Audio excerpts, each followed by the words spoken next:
ముందుగా అందరికీ happy Valentine's day. నా పేరు నాని. మీలాగే నాది కూడా రొటీన్ లవ్ స్టోరీ. కొన్ని ప్రేమ కథలు మాటలతో మొదలవుతాయి, కొన్ని ప్రేమ కథలు రాతలతో మొదలవుతాయి.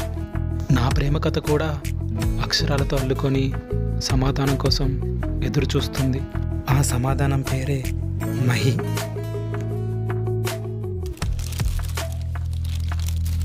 నీకెన్నిసార్లు చెప్పాను రా ఇలా లెటర్స్ రాయొద్దని.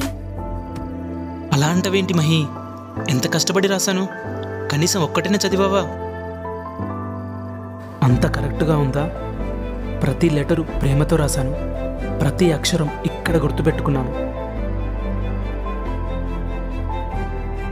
చాలా ఫీల్ ఉంది, చాలా ఫీల్గా కూడా చెప్పావు. కానీ లైఫ్లో నాకంటూ కొన్ని డ్రీమ్స్ ఉన్నాయి, వాటి కోసమే హార్డ్ వర్క్ చేస్తున్నా. అందుకని లవ్ అనే వాటికి దూరంగా ఉండాలనుకుంటున్నా.